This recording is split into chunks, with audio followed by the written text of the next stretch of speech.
بسم اللہ الرحمن الرحیم۔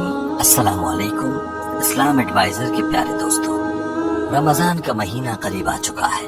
حدیث پاک کا مفہوم ہے کہ جب ماہ رمضان کی پہلی رات ہوتی ہے تو شیطان اور سرکش جنوں کو بیڑیاں پہنا دی جاتی ہیں اور جہنم کے دروازے بند کر دیے جاتے ہیں اور ان میں کوئی دروازہ کھولا نہیں جاتا اور جنت کے دروازے کھول دیے جاتے ہیں، بس ان میں سے کوئی دروازہ بند نہیں کیا جاتا۔ ایک ندا دینے والا پکارتا ہے، اے طالب خیر آگے آ، اے شر کے متلاشی رک جا، اور اللہ تعالیٰ کئی لوگوں کو جہنم سے آزاد کر دیتا ہے۔ ماہ رمضان کی ہر رات یوں ہی ہوتا رہتا ہے۔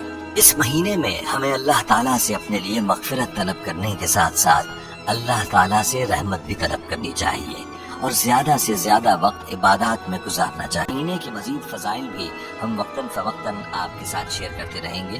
آئیے اب آتے ہیں آج کے وظیفے کی جانب، جو کہ رمضان المبارک کے چاند کو دیکھ کر کرنا ہے۔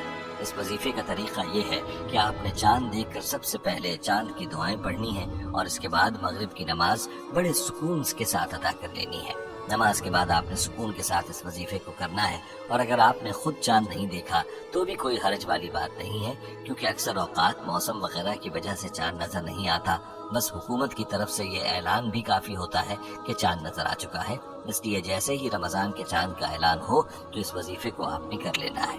اس کا طریقہ یہ ہے کہ نماز کے بعد آپ ایسی جگہ بیٹھ جائیں جہاں پر یکسوئی ہو۔ سب سے پہلے 11 مرتبہ پیارے آقا صلی اللہ علیہ وآلہ وسلم پر درود پاک کا نذرانہ پیش کریں، اور اس کے بعد ایک تسبیح یا اللہ یا رحمان یا رحیم کی پڑھیں، اور آخر میں دوبارہ درود پاک 11 مرتبہ پڑھ کر اللہ تعالیٰ کی ذات سے دعا مانگیں۔ جو دعا کریں گے انشاءاللہ قبول ہوگی۔ اس عمل کی برکت سے آپ کی زندگی سے تمام مسائل کا خاتمہ ہوگا، آپ کی زندگی میں خوشیاں آئیں گی۔ یہ وظیفہ بہت ہی خاص اور مجرب ہے، جو کہ رمضان المبارک کا پہلا وظیفہ ہے۔ اس وظیفے کو ہرگز مس مت کیجیے گا، خود بھی اس کا اہتمام لازمی کریں، کیونکہ یہ موقع دوبارہ سال کے بعد آتا ہے۔ کس کو نصیب ہوتا ہے اور کس کو نہیں، اس بارے میں کسی کو علم نہیں۔ اور اس ویڈیو کو اپنے دوستوں کے ساتھ زیادہ سے زیادہ شیئر کرنا نہ بھولیے گا، تاکہ وہ بھی اس سے استفادہ کر سکیں۔